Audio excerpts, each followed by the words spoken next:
ఇష్టం లేకుండా తాళి కట్టావని ఏడ్చే రకం కాదు నేను. జుట్టు పట్టుకొని ప్రేమలోకి ఈడ్చే రకం. ముసలాడువై చచ్చేంత వరకు ప్రేమించు.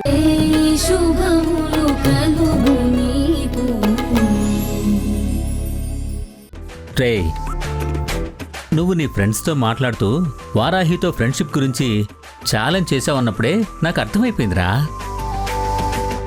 నీ మనసులో వారాహి ఉందని. హే డాడ్, చిచి అలాంటిది ఏం లేదు డాడ్. నేను అందరితో ఫ్రెండ్షిప్ చేసినట్టే వారాహితో కూడా ఫ్రెండ్షిప్ చేద్దాం అనుకుంటున్నాను అంతే. నా భయము అదేరా. వారాహి విషయంలో నువ్వు ఏం చేసినా అది తప్పే అవుతుంది. డాడ్, నేను వారాహితో ఫ్రెండ్షిప్ చేస్తానని మాత్రమే ఛాలెంజ్ చేసింది. అది నా ఫ్రెండ్స్ నా ఈగోని రెచ్చగొడితేనే కదా. నీ ఈగో కోసం ఓ అమ్మాయి లైఫ్ పాడు చేయడం కరెక్టేనా? డాడ్, నేనేం వారాహిని లవ్ చేయట్లేదు కదా. ఇది జస్ట్ ఫ్రెండ్షిప్ చేయడం అనేది నార్మల్ మ్యాటర్. అది చిన్న విషయం కాదురా.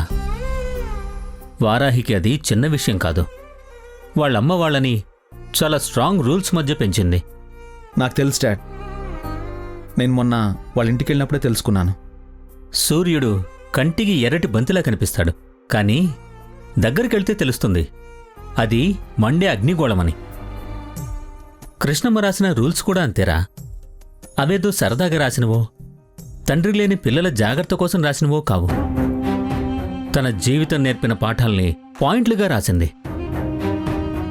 ఆ పాయింట్లనే పాఠాలుగా తన పిల్లలకి నేర్పుతూ పెంచుకుంది. వారాహి చాలా మంచి అమ్మాయిరా, గొప్ప మనసున్న అమ్మాయి. అలాంటమ్మాయి మన స్కూల్లో టీచర్గా పనిచేస్తున్నందుకు నేను చాలా గర్వంగా ఫీల్ అవుతుంటానురా. నువ్వు చేసే అల్లరి పనుల వల్ల వారాహికి ఏదైనా నష్టం జరిగితే వాళ్ళ ఇంట్లో వాళ్ళు తట్టుకోలేర్రా. నువ్వు వారాహితో ఫ్రెండ్షిప్ అని ఇంకొకటని తన వెంట తిరగడం నాకు నచ్చట్లేదురా. డాడ్, మీ మాటల్లో భయం నాకు అర్థం అవుతుంది డాడ్. కానీ నేను చాలా నిజాయితీగా చెప్తున్నాను. నాకు నిజంగా వారాహి మీద వేరే ఏ ఉద్దేశం లేదు. తన్ని ఇబ్బంది పెట్టాలన్న ఆలోచన అస్సలు లేదు. డాడ్, తనతో ఫ్రెండ్షిప్ చేసే క్రమంలో తనకి ఎలాంటి ప్రాబ్లం రాకుండా నేను చూసుకుంటాను dad. It's my promise. Okay, జాగ్రత్త. ఆ అమ్మాయి విషయంలో ఒక్క మిస్టేక్ జరిగితే, అది మన వల్ల జరిగితే, ఇంకా ఆ గిల్టీ ఫీలింగ్ లైఫ్ లాంగ్ మనల్ని వదిలిపెట్టదు. జాగ్రత్తరా.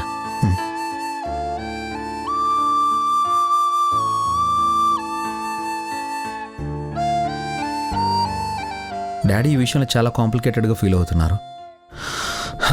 నా జాగ్రత్తలో నేను ఉండాలి.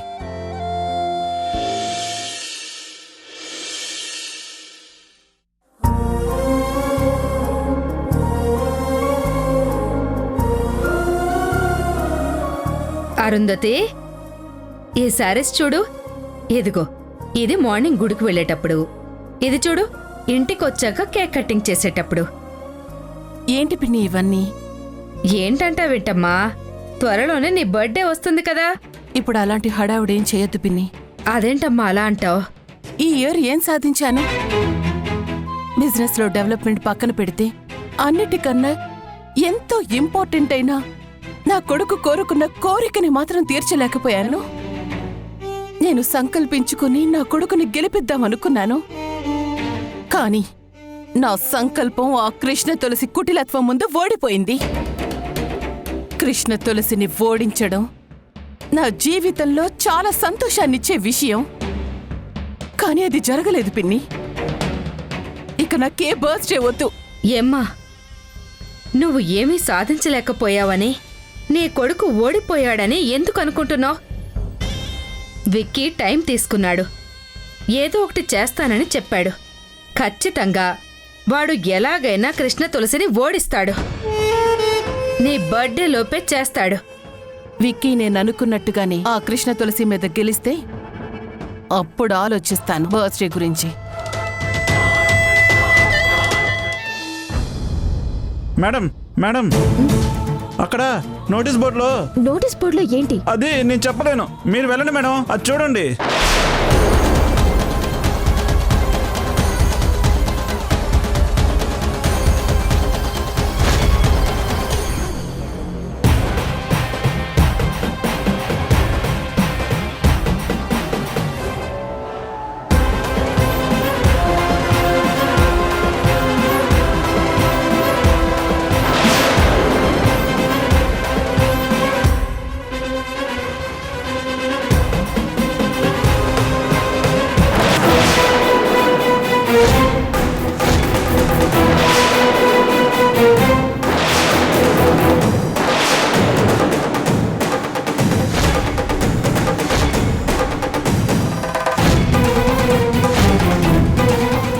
అమ్మా ఇదెవరో కావాలని చేశారమ్మా.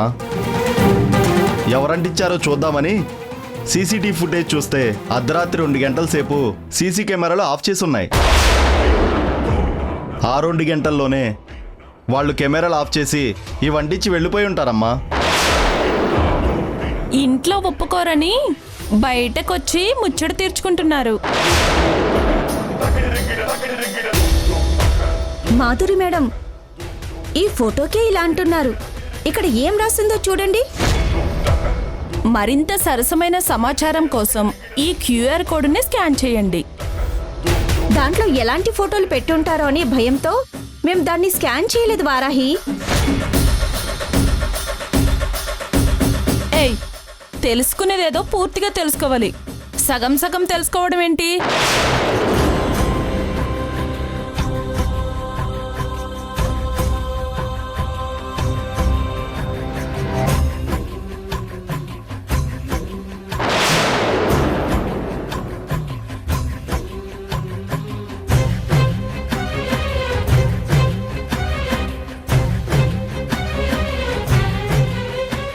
అబ్బో, బానే ఉంది వీడియో.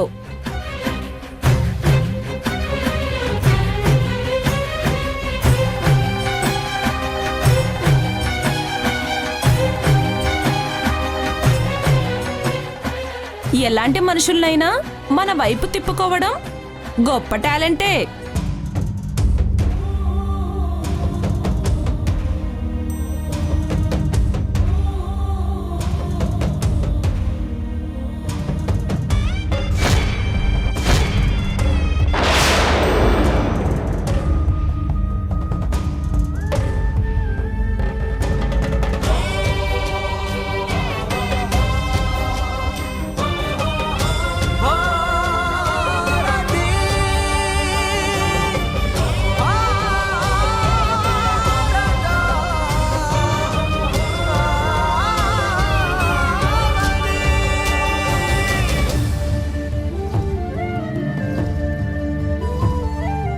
వారాహి,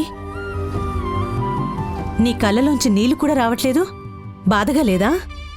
బాధ ఒక్కసారి ఏడుపు రూపంలో బయటికొస్తుంది, కానీ నిజమైన బాధకి నీళ్లు కళ్ళల్లో నిండవు, గుండెల్లో నిండుతాయి. కానీ ఎవరో కావాలనే వీడియో తీశారు వారాహి.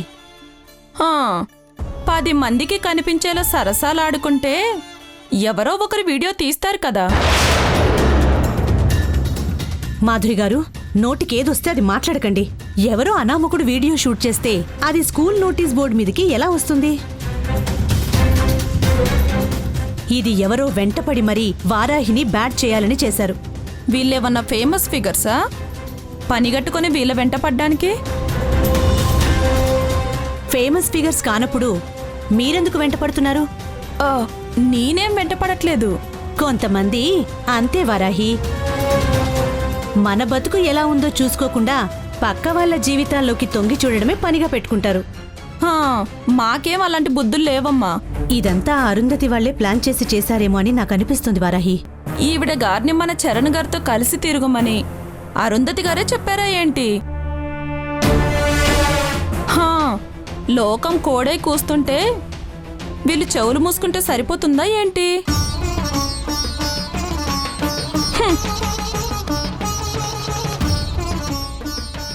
చిచి, చేసేది ఎంతో ఉన్నతమైన టీచర్ జాబ్.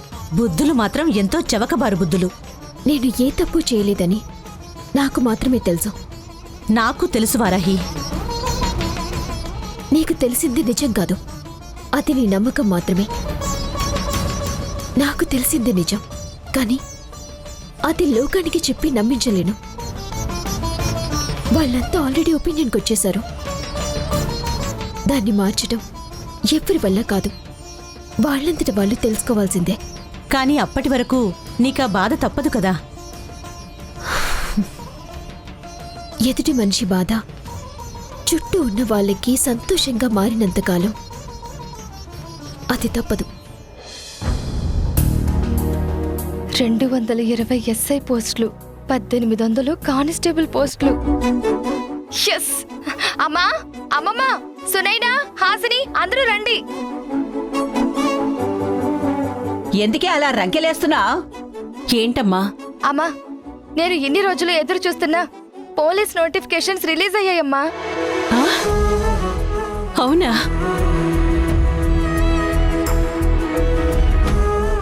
అవును, పోలీస్ డిపార్ట్మెంట్ అఫీషియల్ వెబ్సైట్ లో నోటిఫికేషన్స్ పెట్టారు. 220 ఎస్ఐ పోస్టులు, 1800 కానిస్టేబుల్ పోస్టులు పడుతున్నాయి. ఓ, అయితే మన ఇంట్లోకి త్వరలో ఒక ఎస్ఐ వస్తుంది. కంగ్రాచులేషన్స్ అక్క. పోనీలే, నీ ఎదురుచూపులు ఫలించాయి. అప్పుడే అయిపోలేదమ్మా. నేను జాబ్కి అప్లై చెయ్యాలి. ఇంటర్వ్యూలు, ఫిజికల్ టెస్ట్లు, మెడికల్ టెస్ట్లు చాలా ఉంటాయి. ఇన్ని రోజులు నేను కాపాడుకుంటున్న ఫిట్నెస్, సెల్ఫ్ ట్రైనింగ్ అన్నీ ఈ రోజు ఉపయోగపడతాయి. ఖచ్చితంగా నేను జాబ్ కొడతానమ్మా. అక్క, నా పోలీస్ జాబ్ నోటిఫికేషన్స్ రిలీజ్ అయ్యాయి.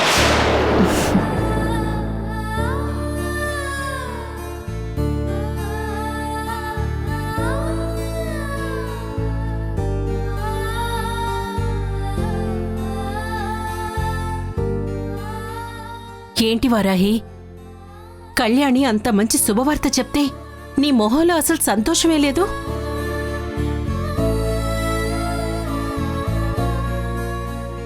అయినా నువ్విప్పుడే వచ్చేసావేంటి? స్కూల్ అప్పుడే అయిపోయిందా? ఏంటక్క, ఏం మాట్లాడవేంటి? మాటల్లో చెప్పలేని తప్పేమైనా జరిగిందేమో. పిన్ని, అందుకే వచ్చేసిందేమోనే. ఇంట్లోనూ బయట అత్త ఒకేలా ఆలోచించే మనుషులున్నారు. ఏమైంది వారాహి?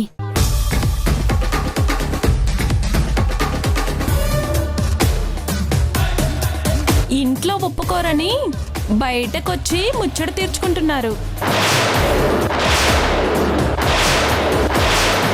మరింత సరసమైన సమాచారం కోసం ఈ క్యూఆర్ కోడ్ని స్కాన్ చేయండి.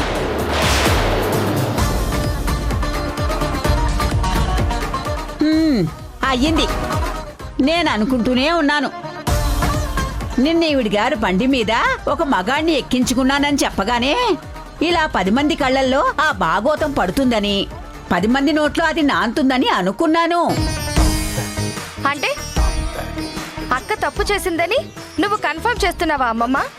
అన్నీ తెలిసిన మనిషిని ఎదురుగా ఉంచుకుని నేనేదో ఊరికే అన్నట్టు నన్నంటావేంటే? అక్క ఏం చేయలేదు, జస్ట్ ఆయనకి లిఫ్ట్ ఇచ్చిందంతే. జస్ట్ లిఫ్ట్ ఇచ్చిందా? ఓ మగాణ్ణి బండెక్కించుకుని ఇష్టానికి తిరిగితే అందరికీ అదే అవకాశం ఇచ్చినట్టేగా. అనే వాళ్ళకి ప్రత్యేకించి అవకాశం ఇవ్వక్కర్లేదు. అనడం అనేది వాళ్ళకున్న జబ్బు. క్యాన్సర్ లాగా, ఒక షుగర్ లాగా అదొక జబ్బు అంతే. అంటే నాకు ఆ జబ్బు ఉందంటున్నావా? నేనెవర్నో అంటే నువ్వెందుకు తడుముకుంటున్నావు? పిన్ని, వారాహి ఇష్టానికి తిరగలేదు, అవసరం కోసం సాయం చేసింది. ఒకరికి మేలు చేసే పని ఎప్పుడూ గొప్పదే. అలాంటి పని చేసేవాళ్లు కూడా గొప్పవాళ్లే.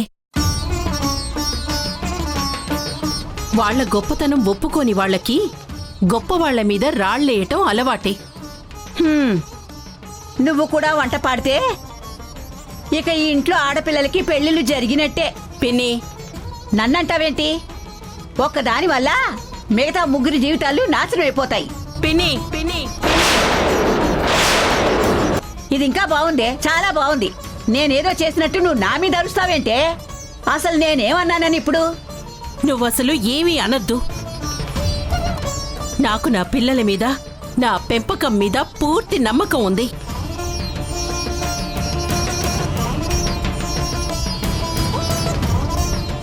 అమ్మా, నన్ను క్షమించు. I'm sorry. వారాహి, ఇది నువ్వు కోరుకొని చేసింది కాదు. చరణ్ గారు కావాలని నీకు చెడు చెయ్యాలనే ఉద్దేశంతో నీ వెంట రాలేదు. ఎవరో మీకు సంబంధం లేని 3వ మనిషి తన చెడు ఉద్దేశాన్ని మీ మీద రుద్దాడు. దాంట్లో మీ ఇద్దరి తప్పు లేదు. ఇంక నువ్వు క్షమించమని అడగడమెందుకు? నేను కోరుకొని చేయకపోయినా నా ఇష్టంతోనే ఏదో జరిగిపోయిందని అందరూ అనుకుంటున్నారమ్మా. వాళ్ళ అభిప్రాయాల్ని నేనెలా మార్చగలను? మార్చాల్సింది వాళ్ళ అభిప్రాయాన్ని కాదమ్మా, మారాల్సింది మనం బలంగా నిలబడాలి. మనం ఒక మాట మీద, ఒక తాటి మీద నిలబడాలి. అప్పుడే అపోహలు తొలగిపోతాయి, నిందలు మాసిపోతాయి. అవునక్క, నువ్వే తప్పు చెయ్యలేదు. ఇంక నువ్వెందుకు ఎవరికైనా సమాధానం చెప్పాలి? అక్క, నువ్వు జరిగిందంతా మర్చిపోయి హాయిగా ఉండు. మనందరం ఒకరికొకరం తోడుగా ఉన్నంత కాలం ఇలాంటి సమస్యలు మనల్ని ఏమీ చేయలేవక్కా. సరిపోయారు అందరికి అందరూ. అవునులే, అమ్మ వత్తాసి ఇస్తుంటే పిల్లలు వంట పాడకుండా ఉంటారా? పిన్ని, నా పిల్లలు తప్పు చేస్తే నేనెలా నిలదీస్తానో, ఎవరైనా వీళ్ల మీద నిందలు వేస్తే అలాగే దన్నుగా నిలబడతాను. అంతేకాదు, ఇప్పుడు వారాహి మీద ఇవన్నీ ఎవరు పుట్టించారో కూడా తెలుసుకుంటాను. కానీ ఎవరు పుట్టించారో ఎలా తెలుసుకుంటావమ్మా? ఇందులో తెలుసుకోవడానికి ఏముంది? ఇది ఖచ్చితంగా విక్కీ వాళ్లే చేసుంటారు. కానీ మనం ఆ మాట అంటే వాళ్ళెందుకు ఒప్పుకుంటారక్క? మేం చేయలేదనే అంటారు కదా. ఆ అంటారు. అంటే మనం ఊరుకుంటామా ఏంటి? స్ట్రాంగ్ గా రిప్లై ఇవ్వమా? మన ఛానల్ ని వాళ్ళెవరూ సబ్స్క్రైబ్ చేసుకోపోయినా నోటిఫికేషన్స్ కనిపించేలా సెట్టింగ్స్ చేసి అప్పుడు వాళ్ళకి స్టార్స్ చూపిస్తాను. మన ఊళ్ళో ఎప్పటి వరకు మన మీద ఒక్కళ్ళు కూడా నెగిటివ్ గా లేరు. కానీ అరుంధతి వాళ్ళు వచ్చాక మాత్రం మొత్తం అన్నీ నెగిటివ్ గానే జరుగుతున్నాయి. అంటే ఖచ్చితంగా ఇది అరుంధతి వాళ్ళ పనే అయ్యుంటుంది. ఇదెవరు చేశారో తెలుసుకునే పని నేను చూసుకుంటాను. మీరు వెళ్ళండి.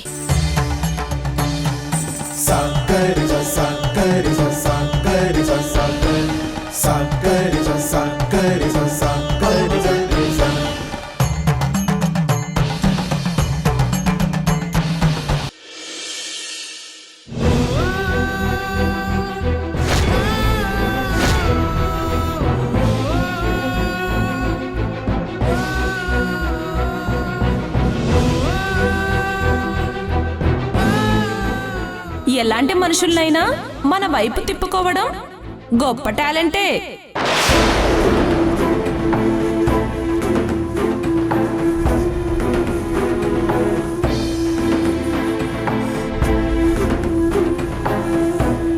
నువ్వేం చేసినా ఇలాంటి పని చేయకుండా ఉండాల్సింది. డాడ్, నేనేం చేశాను? వారాహి గురించి తప్పుగా ఆలోచించానా, లేదంటే తప్పుగా ప్రవర్తించానా? నువ్వు తప్పుగా ప్రవర్తించకపోయి ఉండొచ్చు, కానీ తప్పు జరిగి ఉండొచ్చు అనే అపోహపడ్డానికి నువ్వే కారణమయ్యావు. లేదు డాడ్, మూడో మనిషి ప్రమేయం లేకుండా నేను వారాహితో ఫ్రెండ్షిప్ డెవలప్ చేసుకోవాలి అనుకున్నాను. ఆ మూడో మనిషి ప్రమేయమే ఇప్పుడు వారాహిని రాంగ్గా ప్రొజెక్ట్ చేసింది. ఇది టోటల్గా నీ మిస్టేకేరా? డాడ్, మరి నీ మిస్టేక్ కాకపోతే తన మిస్టేకా? డాడ్, అది కాదు డాడ్. వారాహి నిప్పు లాంటిది, తన ఊహ కూడా తప్పు అవదు. రేయ్, నువ్వు అబ్బాయిల కంటే అమ్మాయిలతోనే ఎక్కువ ఫ్రెండ్షిప్ చేస్తావు. ఆ విషయంలో నాకు అసంతృప్తి ఉన్నా నీ ఆలోచనలకి నా ఆలోచనలకి జనరేషన్ గ్యాప్ ఉంది కాబట్టి ఈ రోజుల్లో పిల్లలు ఇలాగే ఉన్నారని సరిపెట్టుకున్నాను. కానీ ఎంతో పద్ధతిగా పెరిగిన ఆ అమ్మాయి విషయంలో నీ ఫ్రెండ్స్తో ఛాలెంజ్ చేయడం, ఆ అమ్మాయి నీతో ఫ్రెండ్షిప్ చేసేలా చేయాలనుకోవడం, నీ చుట్టూ తిప్పుకోవాలనుకోవడం మాత్రం అస్సలు కరెక్ట్ కాదురా. అవును డాడ్, మీరు చెప్పిందంతా కరెక్టే. నేను చేసిన ఛాలెంజ్ వల్లే వారాహి అందరి ముందు బ్యాడ్ అయిపోయింది. వారాహి వైపు కొన్ని వేళ్ళు, కొన్ని కళ్ళు చూడడం జరిగింది. అవునరా, వారాహిది పరుగుగల కుటుంబం, పద్ధతి గల అమ్మాయి. అందుకే పాపం స్కూల్కొచ్చి క్లాసులు చెప్పకుండా ఇంటికి వెళ్ళిపోయింది. డాడ్, అస్సలు వదలకూడదు డాడ్. అయినా కావాలని మమ్మల్ని ఫాలో అయ్యి మా ఫోటోల్ని, వీడియోల్ని కావాలని ఒక యాంగిల్లో షూట్ చేసి దాన్ని ఎడిట్ చేసి పబ్లిసిటీ చేసిన వాళ్ళని వెతికి పట్టుకుని వాళ్ళకు ఒక స్ట్రాంగ్ లెసన్ టీచ్ చేయాలి డాడ్. నువ్వు లెసన్ టీచ్ చేసినా, ఫుల్ క్లాసే తీసుకున్నా వారాహి మనసులో ఏర్పడిన గిల్టీ ఫీలింగ్ని నువ్వు పోగొట్టలేవు కదరా. జీవితంలో జరిగే సంఘటనలు పుస్తకాల్లో రాసే రాతల్లాంటివి. అవి చెరిపినా చెరిగిపోవు, చెరిగిపోయినా మచ్చ మాత్రం పోదు.